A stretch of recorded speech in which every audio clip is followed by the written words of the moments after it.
we didn't really talk. We didn't really go into that though, Mary. Okay. I don't think we did. Okay, let me hit this live button. We're gonna be crackling this. I had to hit those early so you can let me just go here.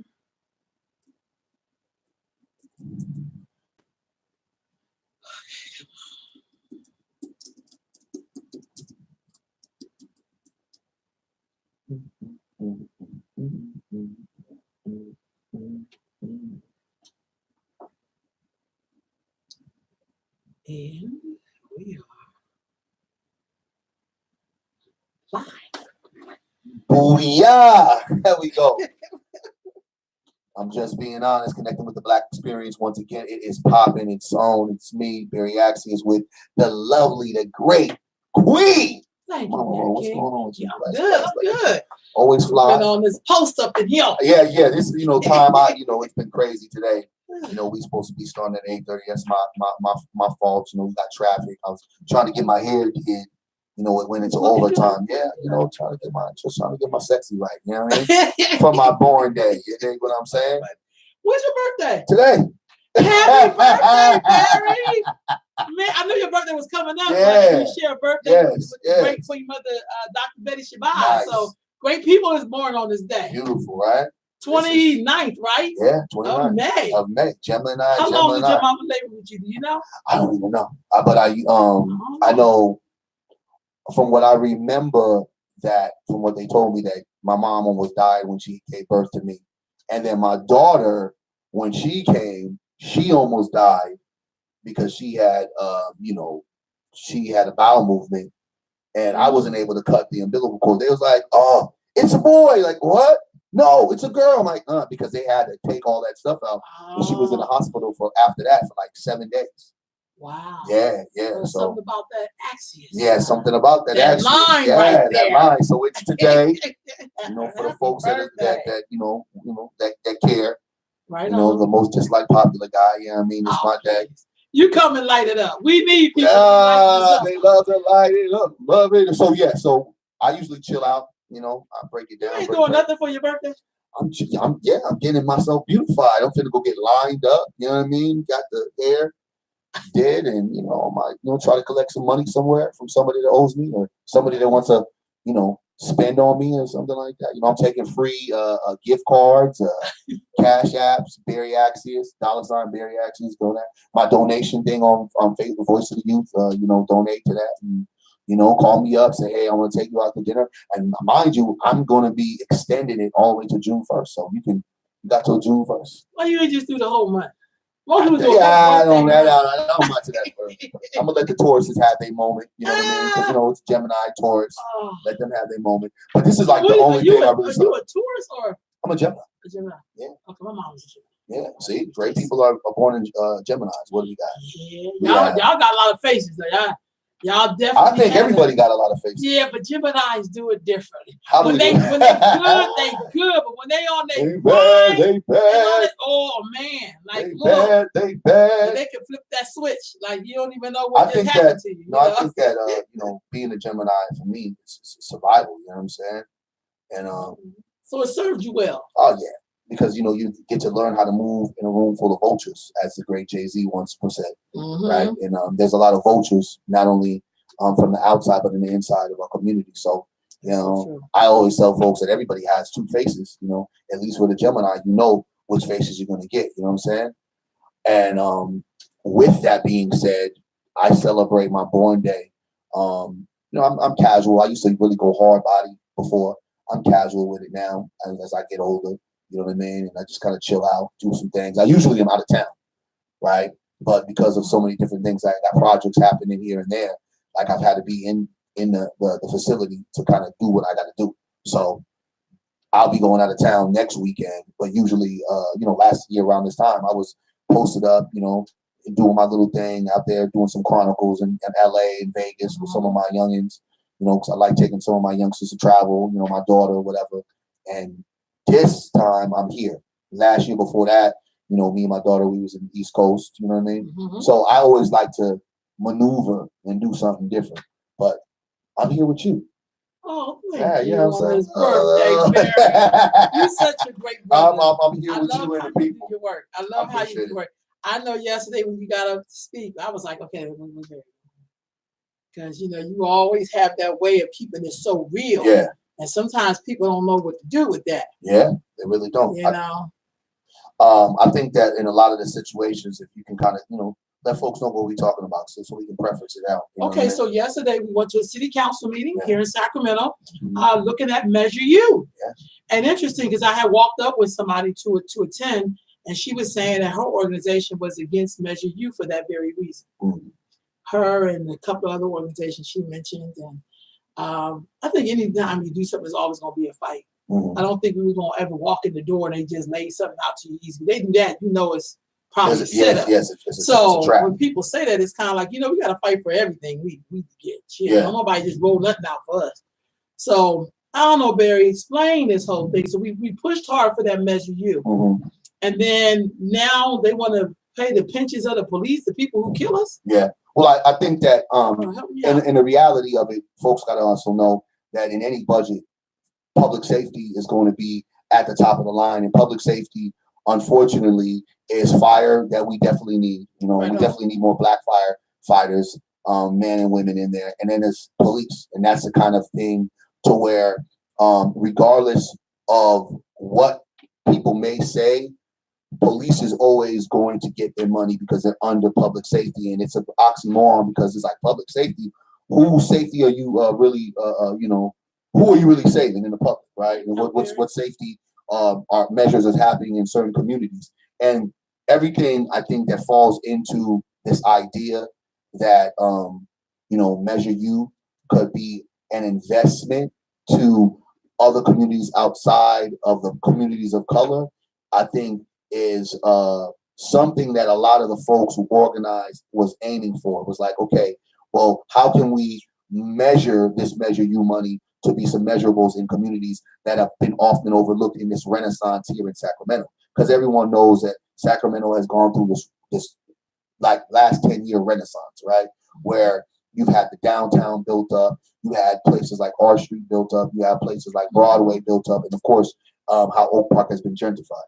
And in that same sense, you now have the Riverwalk being the next project, and even the rails being another project when they finally get the Major League Soccer team in, right? Because that's pretty much something that's going to end up happening. It's just a matter of, the paperwork being signed, right? And I think Major League Soccer saying Sacramento has been awarded a Major League Soccer team because they already have a minor league soccer team at the particular point right now. So with that Measure U money, a lot of the community leadership folks have felt that there has to be an end game to be able to say that how can we have some money to kind of invest in these communities that are lacking the support to be able to get 40 million or plus some more money to be able to start investing in a real way. And that's kind of where a lot of the folks like myself and others kind of went in to look at that piece of how can we have this impact us if we're going to get our tax hit, right? We're going to get a 75 cent, 70, I think I want to say it's 70 cents, 75 cents. I'm not too sure. Tax hike. How can we get something out of that? Now, the whole framework of it, it's difficult to kind of break it down if you don't really understand the workings of the government, the city government, and the numbers in proportion.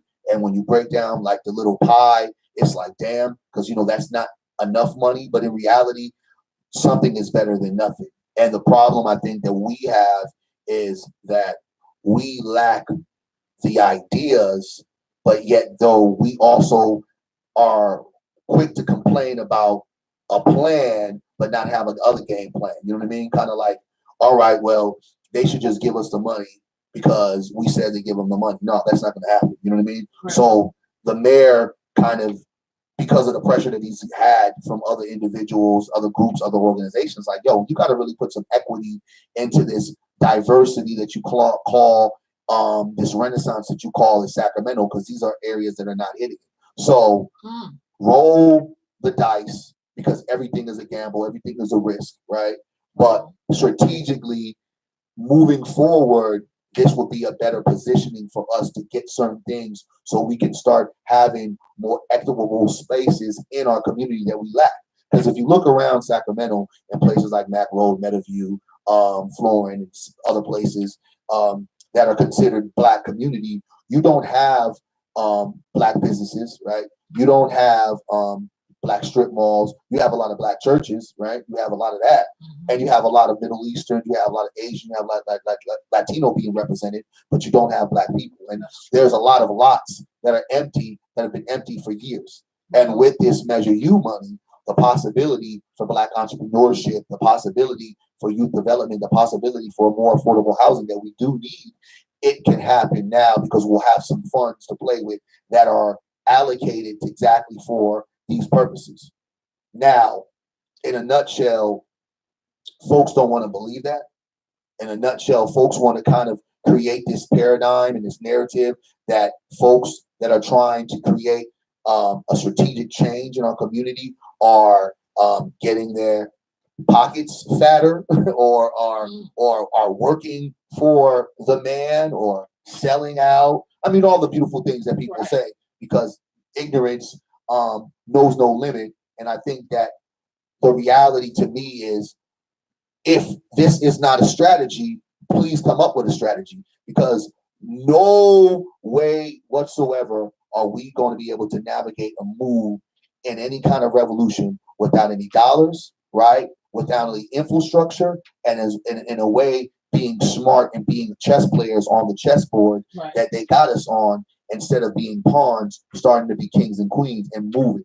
And the leverage that we had with the mayor, it showed improved yesterday with one of the other council members coming up with a plan that identified the needs and kind of put things into place, because people have to understand public safety is going to get their money regardless. Somehow, some way, public safety is going to be service, because if you have to, we all know that there's this fear in a lot of people outside of the Black community that we need police. So if you got a mass amount of people that support police union, right, that support community policing, that support police in general, they're going to figure out a way. And at the same time, folks are going to generally make sure that the firefighters get their money, because these are the kind of things that identify with public safety. But what we've identified is developing and investing in these communities as well as is important. It should be called public safety as well, because if you now invest in these communities, we don't need to have all these police marginalizing our community, over policing our community, and coming in and trying to overtake communities that have been riddled with poverty on purpose. So we're kind of saying, well, we can kind of solve our own problems, and that's kind of like the end game. So folks who have business ideas, this is a time to come to the table. Folks that have structural ideas on what we can do in different land plots, or some great courageous ideas. 40 million, you think that it's not a lot of money, but it really is a lot of money, because if you think about some of the average ideas, how many years period? What? I think 4 or 5 years. You know, if you think about it, if you and I had a plan, usually our plan, or like say for instance, we're going to open up maybe a little books and brunch spot, right? Okay, where we sell books and we have lunch, and breakfast, right? That idea could maybe cost us maybe $1.5 million. Let's just say, depending on what area we do it, you still have now 39 some $1 million, right, to kind of create another investment. And I don't really think that we have as many ideas just for the Black community the way we may kind of come up in our minds, like, oh man, that's not enough. And in reality, shoot, that might be too much, right? Because I don't think that many people are going to step up to the table as they should to be able to create the investments or to help move it forward to make it make sense. So what was the result from the meeting yesterday? I know that the mayor put an article up that said that there was a breakthrough on the debate on the Measure U. As a matter of fact, the article said messy Measure U debate produces a breakthrough at city council. I think the idea that Steve Hansen came up with, and that's kind of, I want to say, bonding another $250 million I'm not too sure how that's going to shape. There's more meetings to come, and I tell folks who are anxious, and instead of kind of coming with whatever idea that you've created in your mind, show up to these things, get informed. Because before I got informed with the whole politics of everything of how this thing works, first of all, let's get this clear. Everything runs by politics, black politics, sports politics, whatever kind of politics we want to kind of embody. Politics play a role in every form of life. If we are not engaged in the politics, the goods, the bads, uglies, or what can maybe help us or support us to move us forward, might not be the best plan, then we're just sitting there being angry black people that are yelling about change, change, change, but never coming to the table and being unapologetic. See, the thing about it, when I went to go speak, I was like, yo, I'm not going to sit there and celebrate y'all until I see some real impact change, right? I'm not going to be like, oh, yeah, thank you for your leadership. I'm like, all right, show me what you guys is going to do. Because as soon as we come through with our plan, I don't want to hear no mess. Because there's going to be more than black people coming to the table. You get what I'm talking about? And we all organize together to make sure that communities are being serviced. But in reality, it's going to be a lot of ideas that are coming from different ways. So I feel like because instead of us having a fight that was engaging in front of the public, it was kind of like, here's this idea, city manager kind of, because he's really one of the major components in this whole thing. Yes, let's be very clear. The manager, city manager, and if you don't have a strong mayor, has more power than the mayor, right? He gets all of the flack, the mayor, but the city manager gets a duck hide, and he's like the puppet master. Wow. Oh, yeah. And I don't think folks really know that. Yeah, I don't think. No, they don't know that. They think it's the mayor and blah, blah, blah. And that's why Kevin Johnson wanted to have the strong mayor, because at the end of the day, the strong mayor could have basically said, okay, Measure U dollars is going right here. That's it. That's all. So Howard Chan could be like, well, because that's our city manager, well, this is what I'm allocating the budget. And now, if we don't all agree, it takes the city council to kind of vote on it, right? Vote on, all right, we're going to go with that budget, right? Where the mayor is left to kind of hope that the city council members fall into his game plan so he can be voted and get Howard Chan outvoted. So how do you become city manager? I don't know that. I don't really necessarily know that process, but I mean that's a process. Not somebody who voted in, right? I don't think so. I don't want to say yes or no to that, but I do know that they wield a lot more power than people may deem or people may think, right? So just to kind of not lose anybody in the conversation, the reality is that moving forward is there's going to be a lot of things happening that can benefit us. And for folks that feel that this is not beneficial, for folks who believe that this is just another ploy, I get it, because I don't trust the process at all. But I trust the process more than I'm at the table. I get that. That's what I trust. Understandable, because you involved in it. Exactly. And I know how to sit there and say, that's bullshit. Now I know how to sit there and say, hell no. I'm not going to be sitting there like, well, yeah. Because from whatever folks are talking about, people fattening their pockets, it's like, where? You get what I'm talking about?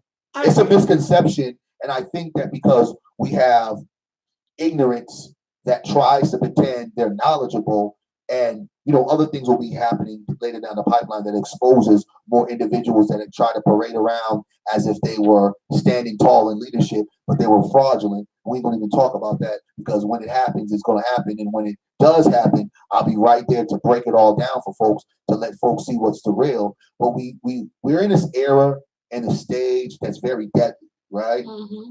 I was watching a video of a rapper, and just to kind of make some content and connect the dots. A rap artist, his name is DaBaby. He's in Charlotte, North Carolina. This other artist, I forget his name because it really doesn't really matter. He spent a whole 3-4 months trolling him, right? Spent a whole 3-4 months trolling him. And they ended up seeing each other. Like, I'm talking about, this dude was talking reckless about this young dude. Same area, they should be lifting each other up, because this is the new era. We want to troll, we want to talk crazy, blah, blah, blah. Because, back in our day, that's it wasn't like that. Yeah. You know what I'm saying? Yeah. You know what I mean? It was like, okay, I'm going to see you and we're going to handle our business. They see each other.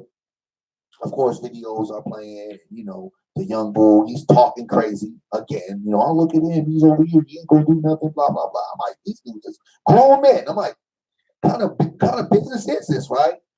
Ends up happening. The young man that was trolling the other young man who's a bigger artist, you turn in the video, the young man who's trolling is underwear, his pants all down, slumped up, bloody mouth, beat up, the whole nine. Just you see the body. 1 minute he was yapping, the next minute he's on the ground, beat up.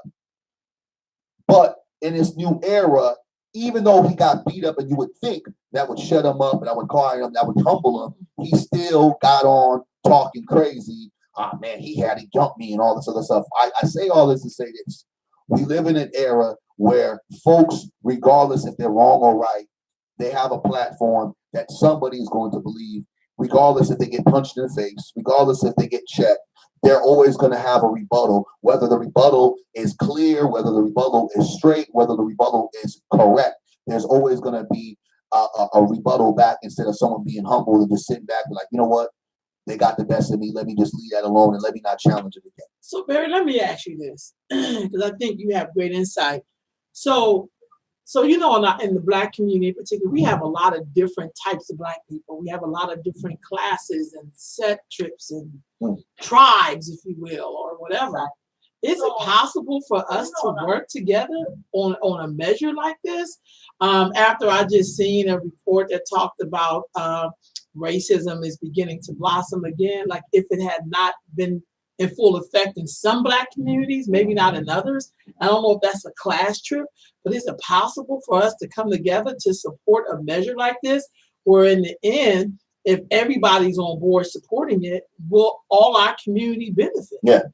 I mean, you know, and I find out that question that you said, it's a hard question to kind of answer, because I find myself being a part of this work that I really believe that I'm still on the streets, because it's almost kind of like, you know, when you're hustling, you're going to have adversaries, folks are gunning for you, police and Negroes who are envious and jealous or want to have you or just don't like you because of your come up. And you may be affecting them being able to get something. Exactly. I might be stalling out their money, right? There's going to have to come to a time that if we really want to be really revolutionary builders, that we have to trust that there's not the same agenda based, I'm thinking about myself, people at tables. I've never been this close to, I'll call it the Diamond District. You know what I'm saying? Where it's now, preferencing to the mayor. The mayor, I challenged the mayor in 2016 about what is he doing to invest in the Black community. Folks don't know that though, right? Folks will just kind of think that, I'm shaking hands with the mayor and I'm buddy, he's my friend, right? I challenged him before he got elected. And I said, I said specifically, what are you doing for the Black community? Like, what investments are you going to be making for the Black community? I ain't talking about this whole youth component, because I already know what that is. You're going to be youth and it's going to be Latinos, whites, I'm talking about the Black community investment. And we got into it, right? and in that moment, eventually he understood that, wow, this is one of those different leaders. It's not the kind of, oh yeah, there, we'll sit down and whatever you do for me, I appreciate it, right? It was like, whoa, it's a new one, it's a new way. And he apologized about that moment. It was funny because it was like out of nowhere. And I was like, oh, okay. And he apologized. So if a man apologizes because he saw what he did wrong, and he's trying to move forward and to do something different, I'm always going to give a person the opportunity, right? And so with that, this investment, when you think about Measure U, that confrontation helped elevate what other folks are saying we need to have. So it wasn't like something that hit him from the left. It was like, I remember when I was on my campaign mission, and I literally thought that I was just going to do business as usual, and some young dude from nowhere punched me in the face with this, whoa, what's up with this? And now I have to start thinking a different direction of other people that have not been at the table, other people that have been underserved. So I don't really understand sometimes the Negro behavior when they honestly believe and think that no one's putting these folks to the fire, right? Like no one is challenging them. Like they're able to just sing and run around, or like we're tap dancing or we're shooking and jiving. Like there really ain't no shooking and jiving in me. I'm a thoroughbred. You know what I'm saying? Ain't no sucker in me, but there is also the reality that I live in. I have to be strategic because I'm gonna let you know we are not winning the revolutionary with the type of soldiers we have right now. We will get gunned down. We will be destroyed. We'll be put in concentration camps, and we'll be enslaved again because we're not prepared. One, we don't have allyship. So all of the different countries that could support us, right, different continents that could support us, they're in bed with the Europeans. An African country in Africa gonna look at us kind of like, well, y'all, what's y'all plan? Because I know y'all want to go take out the beast. Trust me, we want to too. But we got this deal agreement, and can y'all kind of circle it around and do that deal agreement just the way the U.S. of A. has? We can't, because we don't have no set government. We don't have no set agenda. We don't have no set alternative. So it's good and fancy to talk revolutionary and say what you're gonna do and how you're gonna do, but this government has supplied itself with enough time, right?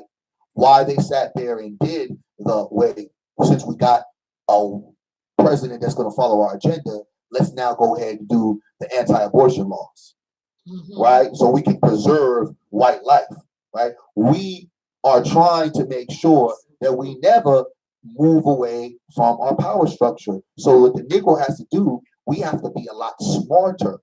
Be ready to go down if we have to go down, but we have to be more strategic. We have to be chess players. That's not being a sellout. That's not being a silly Negro, because I know what a silly ass Negro. And there's a lot of the comments that I see is silly ass Negro shit, because it's just shit that you just talking, and Negroes be talking a lot of BS, and it's like they're not giving young people jobs, they're not giving young people opportunity, they're not making opportunity for other people. Freedom schools. Yes, I mean, come on, they're not doing that. What's gonna happen to our babies? Come on, freedom schools. That's what I'm saying. What they gonna do?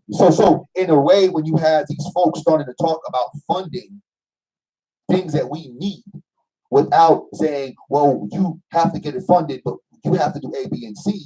I'm trying to figure out, well, if Black people are going to step up to the plate, right, and pay it forward, I don't see many Negroes after what Robert Smith did for Morehouse and paid their debt. Right, I ain't seen no Negro go behind and say, you know what, I'm gonna do that for Howard. Yep. I'm gonna do that for Fisk. Yeah. I don't see that. So let's be very sensible into what we're asking for.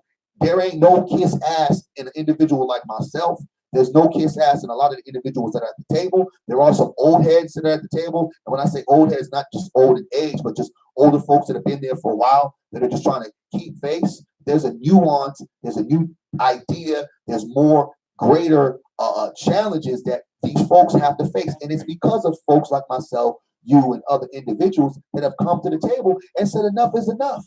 We're done playing this wait for our turn. We're done sitting there being nice. We are going to challenge and say, we need this shit directly. So let me ask you this, and then this is not to sound messed up and nothing like that, but what happened to Stephon Clark happened, where are all those people? You funny. I mean, is it that they gotta? So I find we show up to things when we want to make other people accountable, but not when we have to be accountable. Yeah. Does that make sense? I watched those city council meetings and people was in there acting a goddamn fool. Yeah. And I don't know, maybe they on their meds, maybe they got some money. I don't know. Set their ass down, but they only get excited when the police do shit to Black folks. It's crazy. I mean, to me, I know a lot of folks is yapping. I mean, they yapping on, social media. But my whole thing is, I'm not begging, because I feel like when we ask them to stop shooting us, that's begging, right? So if folks want to sit there, we're up there tap dancing, we're begging them to give us money. Well, that's our tax money. So I have a right to that. I have a right with my tax money to say, I need you to not invest in downtown, because I'm not in downtown. Matter of fact, I don't care about downtown like that. I need you to invest in the areas that I'm going to be at, that I feel more comfortable at. And for me, I just don't see where we lose sight of that win, right? And then I'm not knocking on what other folks want to do. They could do whatever they want to do, but begging or thinking that white supremacy, first of all, in order for police change to happen, white supremacy got to give up and no longer exist. And that ain't happening anytime soon, right? So, Give them their position. oh no, the police union is one of the most powerful unions. Well, it's probably the top 5 most powerful unions that we probably have in the world, right? So the reality is, if we don't have any equipment to fight back on that, to lobby against that, then we're sitting ducks. So we have to be able to present ourselves in a different way. And for folks that are just challenged by feeling like this is not the right thing, or we don't need to do this, I understand that. But when do we start? When do we start? You cannot sit there and accuse people or make felonious, because I'll be reading a lot of subliminal messages. I'll be laughing my ass off, Shouts out to all the subliminal messages. I love y'all. Because I read it and I just laugh because it's a joke. Because you have no insight, nor do you really have a alternative or an idea or a plan, a proper plan to navigate the way we need to navigate. I just be asking, like, so what we doing? How we gonna do it? Because if we're gonna go ahead and get our guns and bust our guns, well, let's bust our guns. If we're gonna sit here and we ain't, if we're gonna do that, then let's do that. But if you have a better plan, I want to hear the plan and let me know how that happened, because I know I put plans out there, you put plans out there. I mean, literally, we ask Nichols just to invest in programming that they see we've been doing for decades. This ain't no like fictitious thing. Yeah. We've been working with our young people for decades, and you know how hard it is to get that money? I would rather it be known that there's a fund when I want to do a college tour that I don't even have to bother the community with, where I just go ahead and say, okay, there's the community fundraiser for monies for the college tour for A, B, and C. Or guess what? I've opened up this other business that I can be able to get the funds and raise it myself. So really, I think being self-sufficient is something that I think we're moving to. And for folks that want to show up in certain areas because it's deemed a little bit more sexy, but don't want to show up in areas that deems to be more sustainable, because this is more sustainable. All the other stuff ain't as sustainable because it comes in and it comes and goes, and it's almost moments instead of movements. But it also helps us to build our community where we invest in young people, because we want them to be viable and responsible adults. Well, that's what I'm saying. Most adults aren't. I agree with exactly. But here's the thing about it. I don't really think that any movement aside to like the Garvey movement, you know what I'm saying, the Black Panther movement, the ideology of what Malcolm had with the nation, as well as I loved what MOVE was doing, but I think that was short-lived, and it was kind of, it was some kind of different phases to that. But I don't think anyone has really come and really put a plan in place where Black people could self-govern themselves to where it makes sense and it looks like, okay, that could work, right? I don't see that. So a lot of folks that are talking out of their ass either haven't studied these folks before or don't realize how difficult it really is to kind of channel and move in this white supremacist world without collectively getting the things that we need that is ours. So how do other groups do? They shut up. They know they role. People play in position. You got some lobbyists over here. You got some business owners over there. You got some soldiers over there. And no one goes up on social media platforms or go around here slandering, yapping folks that are trying to bring in what we need to have. Everybody plays a position. Everybody plays their roles. They just get the job done. They don't even really too much talk about it. They just show us. Next thing you know, crazy part, Caribbean Breeze, I heard with the Caribbean spot on Stockton Boulevard, right? Mm-hmm.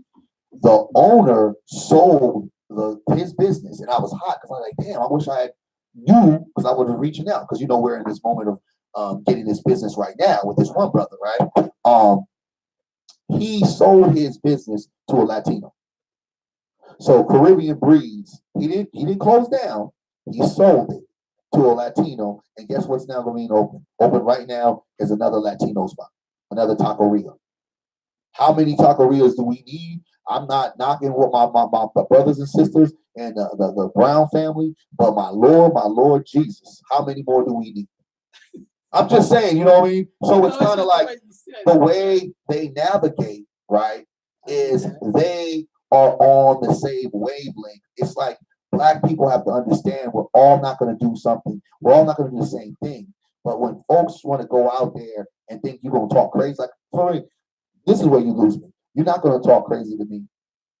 and there's no viable reason why you're talking crazy to me. And then when you're talking crazy to me, you're talking crazy to me to be entertainment value and me be a part of your entertainment show. It's not gonna work, and you're not gonna be able to be cool. We're not cool like that. I don't care what you say or what you do. It's good. Like, I'm cool because as a man and a woman, if we are to build, let's holler at each other behind closed doors. Let's speak upon it. We don't have to always agree with everything, but let's just challenge ourselves behind closed door instead of trying to make a mockery out of it, especially when you know the person that you're trying to make a mockery out of is solid.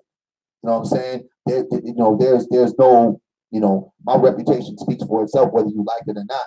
I'm not no yes man or yes sir. I'm not no coon, and definitely not no silly Negro, even though we all play that role sometime or other. But I'm not one of those dudes that follows by the rules.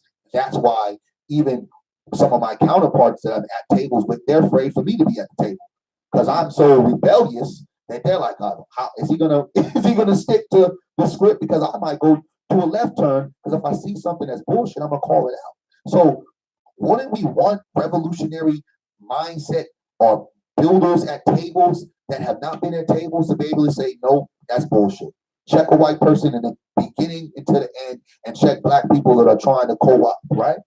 I just don't understand that logic that we tend to try to find individuals because we don't know how to communicate with each other. We don't know how to game plan. We don't know how to strategize. Think about everything black people created and we don't own. Let's just look at hip hop. You know what happened with hip hop? You had a whole bunch of Negroes that were making it, got egos in the way, had to be the top one, and the white man just sat there, the Jew just sat there and sat back, made his little contribution, and then slowly manipulated the Negro.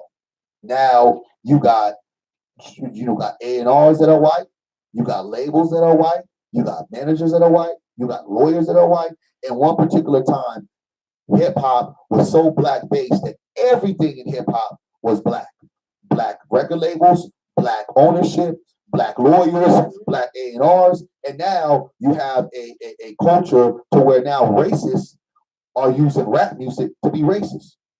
You got racist rap artists, white racist rap artists using our culture to be racist. This is the craziest thing ever because we choose to bicker and fight with each other instead of strategizing and say, hey, I talked to a lot of folks, and I even said it when I was pushing and trying to get this whole Measure U thing on.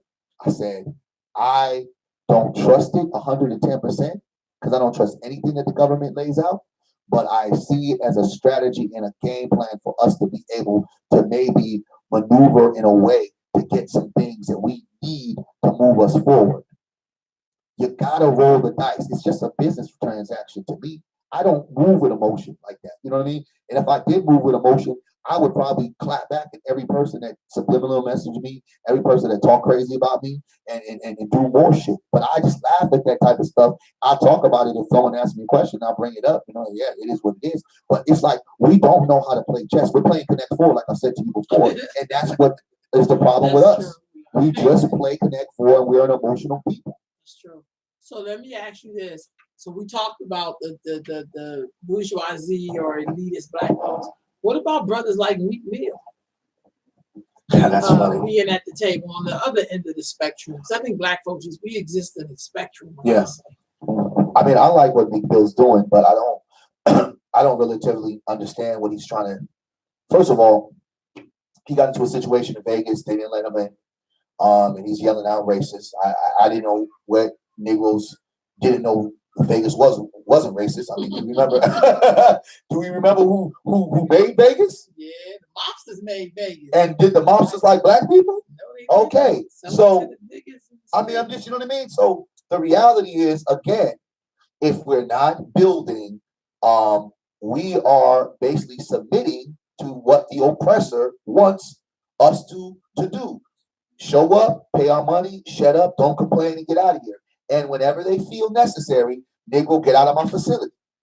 Yeah, I know that you and your little black friends probably done spent bricks of money here in my facility. And your rent money. And everything else. And, yeah, we probably got a bunch of y'all brothers, but we don't want you here. And I think that what's happened to Meek Mill, and I know he's took a major stance on a lot of different things with prison reform, and a salute to the brother, for finding a way to utilize his star to be a real influencer, right? I think that's dope. But again, he has to be mindful that you just don't hear lawsuits and Vegas together. You just don't hear that, right? Even when the white guy, the domestic terrorist, killed all those people, and the families and the survivors try to sue, like that didn't even go over well in Vegas. Like they like, well, what you trying to sue us for? You know what I mean? They're like, that ain't our problem. So I don't see a black man that we don't know what kind of evidence or what kind of black ball list that he has. But I remember when I was a young buck trying to act up in Vegas at one of the little hotel clubs, whatever like that. They must have had my ass in the back. I mean, literally, Queen, I was over there trying to act crazy, right? They had me, about 10 of them, and what happened is one of the guys actually knew me. And that's probably why I didn't get revved up and some more. He's probably like, yo, don't brutalize this dude. I know the guy, but we just get him out of here. They had me in one of their little back rooms and told me, like, what the hell are you doing here? What's going on? And who the hell you think you are? And had me in another back room in an ambulance the next time out. So they don't play. So him taking a stance, it's noble. But again, I see T.I.'s making this big movement of investing in the black community. And my thing is, like, all these so-called gangsters and all these so-called thorough niggas, all of these niggas, from the T.I.s to the Meek Mills to the Jay-Z, even Nipsey Hussle, everybody wanted to proclaim and everything. They were all doing one thing. They were working together with what? The government. City council members, right? They were going and following in the laws that were holding back their people. So reality is they were all showing up to what? The table. So these niggas get a pass, right? They get a pass because, they're different. So everyone's knowing, even these niggas with money are going to the table to leverage and broker some deals for us to get more. That's what they're doing. If what did the police chief said? Nipsey was just about to meet with me the day after he got shot. Nipsey Hussle said on one of his verses, now you have Nipsey at city council meetings. So, and these niggas got money from other ends. If they showing up to city government, are they silly Negroes? Are they sellouts? So, I mean, what are we saying? Because Meek Mill is with Jay-Z and other rap artists creating what? Policy change that is dealing with what? Government. So are they silly Negroes? Or is it they just get a pass because they Jay-Z, they Nipsey, they Meek Mill? I think they're growing up and they become men. I mean, you know what I mean? Like, because Jay-Z, because Jay-Z knew that I can't keep talking about crack rocks. I can't keep talking about the luxury life. I got to talk about real shit like wealth. And Jay-Z don't get a pass because, I feel like he screwed Brooklyn. But the reality is some of these brothers have now maneuvered to understand that this is a chess game. This ain't checkers. This ain't Connect Four. So if I'm going to be a grown man playing this game and I really want to have soldiers and I really want to be in this revolutionary preparation, you got to go and maneuver. But that's not saying you take your soul and sell it. That's not what it is.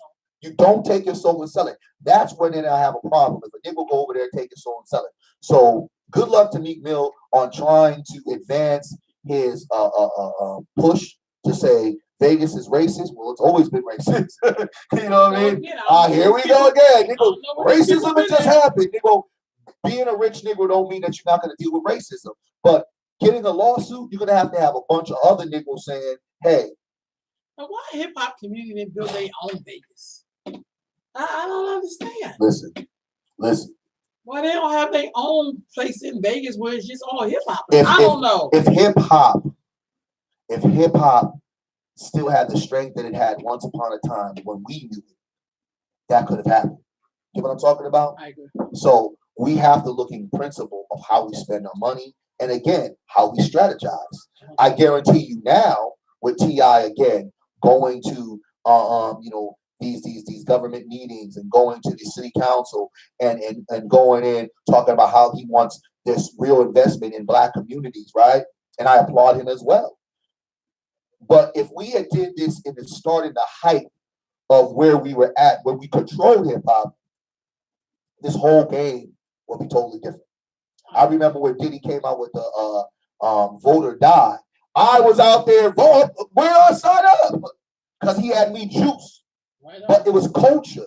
But it was just a moment, and then we navigated, and it was like, boom, now here we are again at the table. So tell me a little bit more as our time starts to wind down today about David Banner coming to Sacramento. I got him posted up here.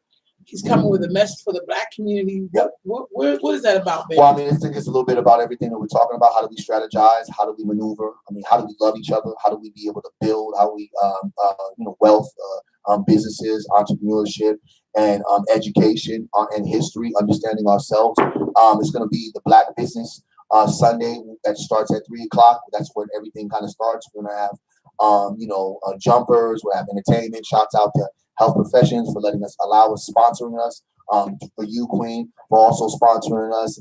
Build Black, as well as 97.5 for jumping on board. Of course, Live with Nature coming into the fold, helping get David Banner here. Shouts out to Olivia Reed on that whole piece, because it's a real movement that's necessary. Black Blueprint's holding it down. Of course, we're also one of the co-promoters of this. And my thing is creating a blueprint, the format for us to be able to build in such a way that it not only informs folks on how to do it, but it doesn't give a person an excuse on how we can not do it. Because I don't want to sit there and hear nobody's excuse about, oh, we can't do this, we can't do that. We can do everything we want to do. It's just like, are we prepared to make the sacrifices and be selfless to doing the things we need to do? Right on. So, Barry, this has been a great show. We sorry it's so short today. Yeah. I wanted to touch on the MLK, but it's good. Do you want to touch on it? I mean, I think that is crazy. Talk to me about it. This is what the report said. Okay. Let me just give you some preference. So it basically says that the FBI, the sealed FBI records basically said that Dr. King basically had an affair with over 40 women and watched while a friend raped a woman, a report claims. Now, this is what they're saying about Dr. King. And so you think this is... This is funny. The FBI who killed him are now coming years, decades later, that he's this and that. Now, the claims of him being a womanizer, we've already knew that, right? We've heard stories, we've heard ideas, we've heard all that, right? Now, with the Me Too movement coming and how they took care of Mr. Cosby, you hear this, it rattles cages, especially after what they try to do with Michael Jackson. But who really knows what is true and who really knows what is false, right? I know one thing, that the FBI killed Dr. King, right? I know one thing, that the government used Martin Luther King to calm down the Negroes, right? And as soon as he started saying, wait a minute, this whole, us being peaceful and, integrating, I think I might have sat there and slipped up a little bit. Hold up, Negroes. We should still separate because these motherfuckers is crazy. And next thing you know, he had, boom, done. So I think that the FBI is seeming like they talk a little bit more often than ever. I've never heard so many things in the last 5 years with the FBI, with timing, with FBI coming out with different things. And this is just not with MLK. It's multiple different things. In sealed documents, we're saying this. I don't even know what to believe. I think it's a big joke. Do you think this is a ploy to also divide between men and women in our movements? I think that would have been. I'm just asking. I think that it would have been more strategic if they did it on MLK Day or like in January, right? Or Black History Month. I think so. So I just don't know what kind of layman's work is happening, or why are they trying to create this idea, right, and displace his legacy with now an accusation of rape. And They if still you're want to not, tear 'em down. and if you're not going to show evidence, if you don't have like documentation, like if you're going to sit there and talk about it, right? Put out the recording. Let us hear him, right? Let's hear him start laughing as violent as it may sound or hideous as it may be. Well, let us really see the truth about Martin Luther King. But the thing about it is, anybody that idolizes or praises any man or woman and makes them feel like they're perfect, they can't do no wrong. I mean, you're foolish in your own kind of idea anyway, because I don't ever do that. So I never looked at Martin Luther King as the holier now, and they try to sell it to that forever. So it's like, wait a minute, you sold this God in Martin Luther King, and now what you're going to try to tell us? He's the devil? Martin Luther King is just like Jesus. White Jesus or black Jesus. The Negro will never ever believe there's not a Jesus. So Martin Luther King, until you can really show some substantial evidence, it's not going to shake or break. It's almost kind of like that was a distasteful thing that they did to try to shame his legacy in that manner, right? The womanizer part is like, okay, we've heard that, but now he was laughing while somebody was being raped. Yeah, 10 on 20 on like he was basically saying while it was happening to her, like, okay, girl, you know what you gonna do? Now you gonna give me some head or what? I mean, that's what they was basically making it seem like. And I'm not trying to be funny about the situation, because there's no funny or laughing matter, but it's almost laughable in the sense of the FBI came up with this story for what? Yeah. For what? When they still necessarily don't really take responsibility for the assassination, even though court documents and the court ruled that they had their hands all in. But it's just another notion of when the powers that be use you, and that's another thing about a lot of these tables that folks are walking to and coming to make sure we're fighting for a bigger purpose. Folks better pay attention not to be too comfortable. I'm not comfortable at any of these tables. And I don't even pretend that we're friends at the table. I just show up at these tables to do the work for the people. Regardless of what people may think, I'm here to do the work for the people. I could easily be an individual, and I'm going to tell you something. If I got paid for these people, I'll say, man, I'm getting cash right now. And I wouldn't give a shit about nothing. My whole mindset would be totally different. But we have to be careful when they have us stringing and pushing us like they did with MLK. You see what ended up, because he was a little bit too friendly, a little bit too close with the government, and they used him, and then they killed him afterwards.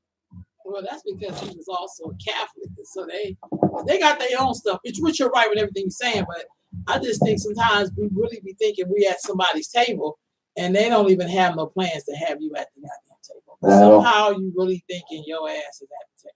Right. That happens all the time with us, you know, and that's why I made that comment. Like, even with our brother Meek Mills, like for him to even think that somehow they're gonna be respecting him. It's like, Negro, do you know who you're dealing with? Yeah, like you are the Negro named Meek Mill. You're not Meek Mill. You are the Negro, right? You're still. We don't care about your money, because guess what? We got 10 other rappers just like you that we're gonna have come in this place without any issue, and that becomes the issue. Meek Mill, if you really want to make some moves, you got to have your rap boys boycott. If your rap boys boycott, trust me, niggas won't show up, because Vegas needs you more than they ever thought, because no one's want to go to Vegas to listen to some rock and roll. You know what I'm talking about? So they might have some country, but at the end of the day, you know, hip hop has so much power, and I think that sometimes we don't utilize that power enough. But it is a constant attack on, you know, on black people, men and women, and we cannot be the ones attacking each other. Right? We could disagree with each other. We could sit there and have some great conversations, but when you try to discount and discredit people that are working diligently, longer, faster, and harder than some individuals that just love to just talk and make Facebook posts and they don't do nothing. You can't even find a person that they've really saved or helped or, you know, put some money to. I mean, seriously, that was just crazy, though, right? Remember, like I said, some of these mojos, you can't even see what they did, like, for anyone but themselves. But they want to sit there and chastise other individuals. You got to watch what you're saying and how you say it to certain people. Because me, I remember everything and how anyone has treated me on my way up or in my way in this moment right now. And I take notes. I don't have to be friends with all black people. I don't subscribe to that. I could be, you over there, I'm over here. We don't have to be disrespectful towards each other, but I don't have to be your friend. And we don't have to even know that you really exist. But I'm going to constantly do stuff for my people because I love my people wholeheartedly without a doubt. But I don't have to be your friend. We don't have to be maneuvers, but you better watch your mouth when you come speak to me about some craziness when you have no idea what it's about, or you're not courageous enough to go ahead and take that opportunity or that risk. Because like I said, with Measure U, there was a major risk factor, but there's all risk factors in everything that we do. And we roll the dice, you know what I'm saying? Some of us and we have to. We ain't hitting 25 exactly. Ain't hit $10 in 5 years, right? But we have to be able to try to figure out a strategy in everything. And when we go about slandering our name, or we go about trying to be a bigger leader than we really are, and really we're fraudulent, right? And it starts. Rome starts crumbling down. People start exposing, and you're like, "Whoa, I thought you talking about accountability and transparency from one clan, but you're not that same way. You can't talk. You're not qualified to conversate with me about nothing. You people are not qualified to say certain things and criticize people if they're not in a position to do it themselves or do it better. There's a lot of folks that get called out on an everyday basis that do so much for the community, that has held down the community for so long, for the simple thing of employing young people, that when you try to make these felonious kind of ideas and attacks, to me, it just shows the level of ignorance that you really display and how weak and really sensitive that some of these individuals. It's not revolutionary, and it's not that. It's not that at all. I don't even think a lot of people even know what it means to really be revolutionary. Yeah, what does it mean to you? It means change. It means, strategy. Okay. It means to push forward some kind of agenda that you're working on actively. It means to leave something better than what you inherited. Yes. To me, and sometimes you may not even live long enough to see the change of it. Yeah. Sometimes you have to put your life and your body on the line. Yeah. And most of us don't want to do that because we still want to drive around in our cars, and we still want to get turned up, and we haven't really sacrificed enough. To be a revolutionary is a lot of sacrifice. Yeah.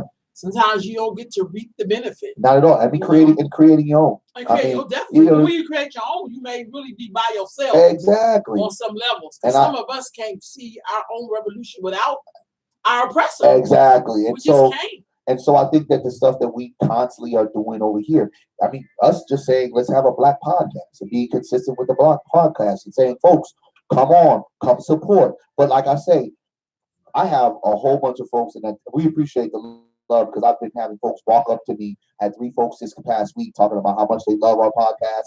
You and Mama Ro, y'all be coming with that real and unapologetic, and y'all be saying stuff that I be wanting to say.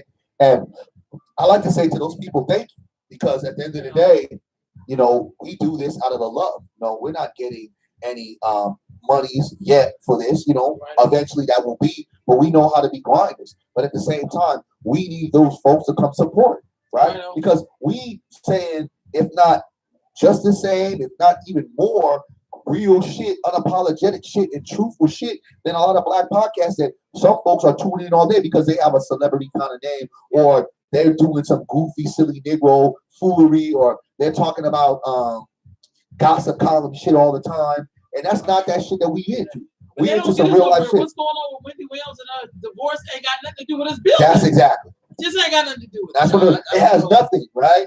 And so my idea of when we talk about support in a positive way, and support by lifting up this podcast, support by lifting up other black podcasts, support by coming to my store, Hidden Gems, 2245, you feel what I'm saying, Florin Road, Suite 12, support by donating to Quality of Life Road Trip. How many years have you been doing it? This is our 9th year. Come on, man. We're geared up for the Chicago. And this is all in the East Coast, right? Yeah, the whole United States. Whole United States and Canada. 30 days. And you've done at the quality of life of black folks in the U.S. and Canada. And that's what, 9 years? 9 years. So if we're not talking about creating these kind of templates that support our empowerment compared to supporting our oppression, I don't really want to hear too much from folks that are sitting on the sideline that are bickering and mad at themselves, looking at themselves. I just don't. If you're not even, I'm unbothered by it. But it's funny how people participate in the buffoonery by trying to give these folks some ammunition when they don't even have a gun. You know what I'm saying? I mean, come on, man. Like, yeah, it's knock it off. It's just like when a mosquito is at the barbecue, it's like, come on, man, just knock it off and you hit the mosquito. So if we're not going to be moving forward to really be building a platform for all of us to really become the great beings that we have been honored and blessed that our ancestors created, I don't see where we're moving. Because we are not, and I'll repeat, family, we are not going to kill them and destroy them with guns. We got to have to use this mindset. But we have to be gun ready. We have to be combat ready. But combat is also hitting them in places they never thought that we would be. See, they expect us not to come to the table and say, no, that's ours. Or, nah. We saying, nah. I said to the mayor one particular time, Sacramento was too white. He almost had a heart attack. He ain't never heard nobody say that to him. I said, you want to say Sacramento's too white? Oh, come on. I said, look around downtown. So what black businesses are there? And it takes people like myself and you to say these things. Yeah, anti-black as hell. Right? And I don't have to be friends with none of these council. Like I put one of the council members on blast, Jay Shanier, because he wasn't answering my. Yeah, I did see that. You know what I'm talking about? I wasn't gonna be like, hey guys. I'm gonna say, well, hey, bro, why aren't you answering our emails? You talking all this bill? This isn't your community. Holler at us. So this is the kind of thing that we have to do. Be unapologetic. Let's stand together. Let's stop going around doing the fuckery shit, the bullshit, the shit that don't even matter. Let's find a way to support each other. Everybody find their lane to build, to be righteous, and to do the righteous thing, and not put yourself in a position of leadership that you're not prepared for. And then when you get challenged and things come crumbling down, you want to play victim, and now you want to act as if everybody's against you, when really in reality you're against yourself. See, the thing about the movements here in Sacramento, COINTELPRO don't got to do shit. We're going to do it to ourselves. That's true. COINTELPRO, they ain't got to do nothing. And that's not saying agents ain't here. Because agents are here. But they ain't got to do much. They got to do shit. They reporting like, man, these mother effers, they just destroying themselves. Exactly. I don't even need to do anything. That's all I'm saying. So, Barry, as we wrap up, I wanted to say happy birthday to you. Yeah, enjoy your day. I posted up a picture of you back in the day. Okay. Hey, Salon, I guess he's getting his feet done. Oh, yeah, I'm going to go get that right now. Hey, I just want to post up that we appreciate you. We love you. Keep doing what you do. Keep being that hero. People always say revolutionaries have come and gone, but I beg to differ. I think they're still on the planet living, and you're definitely one of them. So, well, I see that. I like that because that's a young person. And coming from you, Queen, because I've always had a high level of respect for you even before we really became brothers and sisters the way we have. Because you were one of my heroes as I was watching the game unfold of how to work with young people and seeing the different things that you were doing and how different you were compared to others and how revolutionary your mindset was in engaging with young people. It was nothing like anything I saw from other individuals, right? The platform, the way you appropriated yourself to kind of meet the needs for the young people and lifted up their value and kind of put them in a position to where not only are they going to know their worth, but they're going to also know their culture. And I think understanding their culture is knowing their worth. And the way you've done it, like it's inspired me.